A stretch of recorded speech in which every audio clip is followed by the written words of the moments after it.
Assalamualaikum warahmatullahi wabarakatuh. Salam Kukar Pintar. Bertemu kembali dengan Bapak Triyono SPD dari tim Portal Kukar Pintar.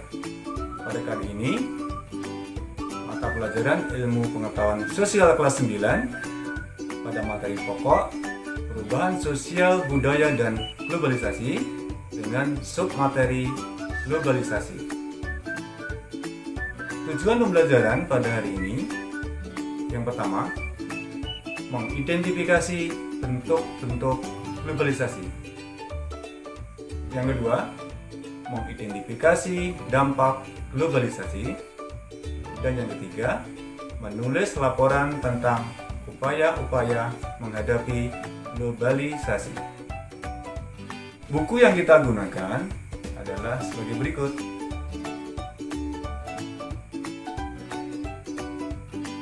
Globalisasi berasal dari istilah global yang berarti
bidang kebudayaan. Yang ketiga, globalisasi bidang informasi. Yang keempat, globalisasi bidang ilmu pengetahuan dan teknologi. Dan yang kelima adalah globalisasi bidang pendidikan. Selanjutnya, untuk yang kedua atau berkaitan dengan tujuan pembelajaran yang kedua, yaitu mengidentifikasi dampak globalisasi, terdiri dari 5 bidang tadi. Pertama, bidang ekonomi, terciptanya kebebasan di pasar internasional dan memicu inovasi. Yang kedua dalam bidang budaya, dengan mudah saling bertukar budaya dengan negara lain, kemudian berkembangnya modernisasi. Yang ketiga, dalam bidang pendidikan, diciptakannya metode pembelajaran berbasis teknologi. Yang keempat, dalam bidang ilmu pengetahuan dan teknologi, memacu diciptakannya mesin canggih untuk membantu pekerjaan manusia. Dan yang terakhir atau yang kelima, dalam bidang informasi, memberikan informasi yang cepat dan meluas mengenai suatu kegiatan di berbagai belahan bumi. Baiklah anak-anakku semuanya, setelah Anda mendengarkan paparan singkat tentang globalisasi tadi, saatnya Anda akan mengerjakan lembar kerja peserta didik. Di mana yang pertama, membuat peta pikiran. Yang kedua adalah menulis laporan tentang upaya-upaya menghadapi globalisasi. Baiklah anak-anakku, berikutnya siswa atau Anda memilih salah satu dampak globalisasi. Misalkan dalam bidang ekonomi, budaya, informasi, ilmu pengetahuan dan teknologi, dan pendidikan. Nah, dari kelima itu silakan Anda pilih. Anda pilih, kemudian dikembangkan dalam bentuk laporan dengan sistematika sebagai berikut. Yang pertama, judul. Yang kedua, latar belakang. Dan yang ketiga, upaya mengatasi globalisasi bidang apa tadi yang sudah dipilih ya. Kemudian kalau sudah, kesimpulan yang terakhir adalah saran. Baiklah anak-anakku, pada contoh gambar peta pikiran Anda bisa melihatnya di slide atau pada tayangan berikut. Nah, jika Anda ingin menulis tentang upaya mengatasi gaya hidup, maka Anda atau siswa mengidentifikasi apa-apa saja yang muncul dari gaya hidup yang dipengaruhi oleh globalisasi. Misalkan, makanan instan, senang berbelanja, narsistik, lupa tradisi, dan pakaian. Selanjutnya, setelah Anda membuat peta pikiran, lalu dilanjutkan dengan yang kedua, yaitu tahapan menulis laporan upaya mengatasi dampak globalisasi. Contohnya, misalkan judulnya ya. Untuk judul yang pertama, buatlah judul yang menarik dan menantang agar orang tertarik untuk membaca.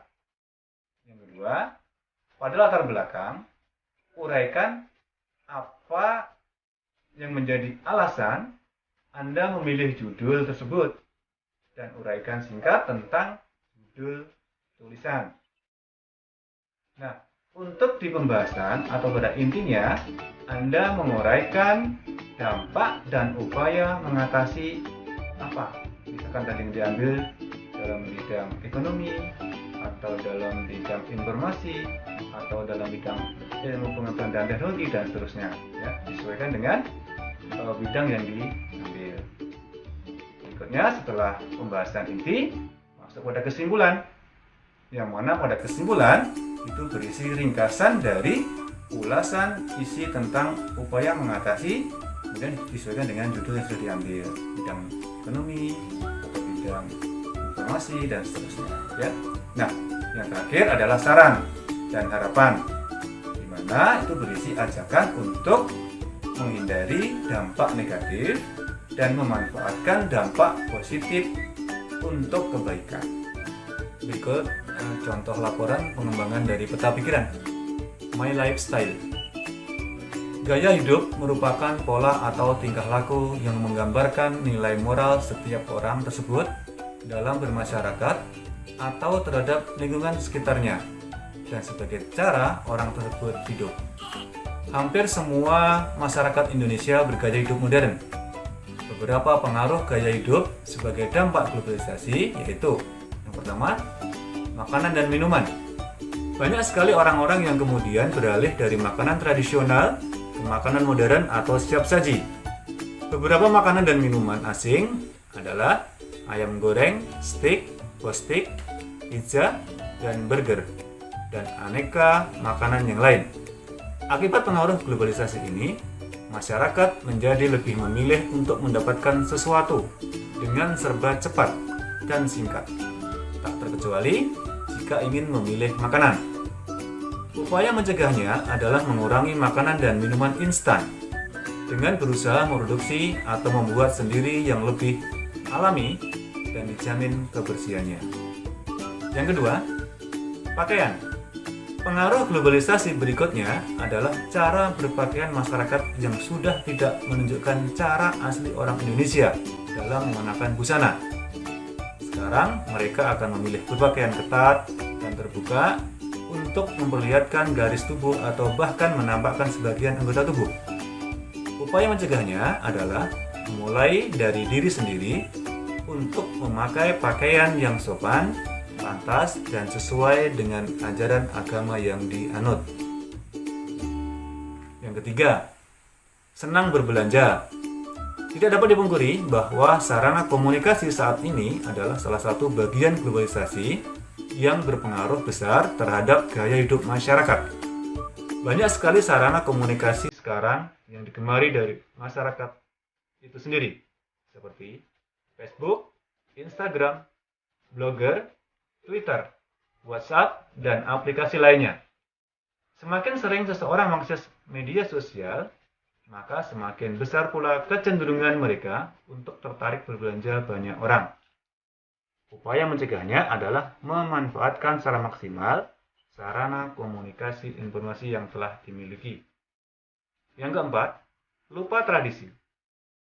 Bangsa Indonesia terdiri dari berbagai suku bangsa, tradisi, dan budaya. Indonesia memiliki kekayaan tradisi yang sangat luar biasa. Bahkan, keanekaragaman budaya dan tradisi tersebut ikut menarik perhatian warga asing untuk datang dan mempelajarinya. Tapi sayangnya, gaya hidup asik mendengarkan dan menghafal lagu-lagu barat daripada menghafal lagu daerah. Kita lebih antusias untuk mempelajari break dance atau cheerleaders dan lain-lain. Upaya mencegahnya adalah dengan mempelajari makna yang terkandung dalam gerakan tarian dan tradisi budaya negeri sendiri. Yang kelima, narsistik. Orang-orang akan cenderung mengumbar-umbar aktivitas yang ia lakukan setiap harinya secara berlebihan dan membahayakan orang lain. Misalnya melalui Facebook, Instagram, Twitter, dan lain sebagainya. Upaya mencegahnya adalah kita tidak mengikuti narsisnya orang lain yang tidak bermanfaat dan dapat membahayakan orang lain. Kesimpulannya, menurut pendapat saya, jika kita menyalahgunakan gaya hidup di era globalisasi ini, pasti akan berdampak negatif. Sebagai generasi penerus bangsa, kita seharusnya menjadi remaja yang lebih percaya diri. Tidak perlu mengikuti tren mode barat tanpa disaring terlebih dahulu. Demikianlah pengaruh globalisasi terhadap gaya hidup masyarakat sekarang. Kita sebagai manusia memang tidak bisa menolak adanya perkembangan globalisasi yang semakin meluas tersebut. Namun, kita dapat mencegah pengaruh buruknya bagi kehidupan kita di masa depan. Oleh karena itu, mari kita manfaatkan semua kemudahan fasilitas untuk kebermanfaatan bagi semua. Semoga tulisan ini dapat bermanfaat bagi pembaca. Baiklah anak-anakku semuanya, kita akan melakukan refleksi. Yang pertama, materi apa sajakah yang sudah kalian pelajari pada hari ini? Yang kedua, bagian mana saja yang masih membingungkan kalian? Yang ketiga, bagaimana kesan kalian terhadap aktivitas pembelajaran pada hari ini?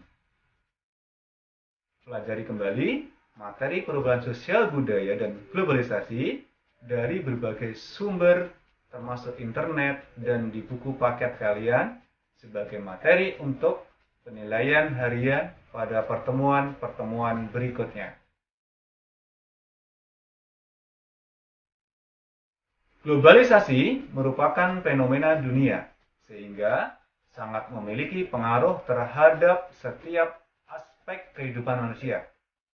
Perubahan perilaku karena globalisasi bisa berpengaruh kepada siapa saja, baik positif maupun negatif.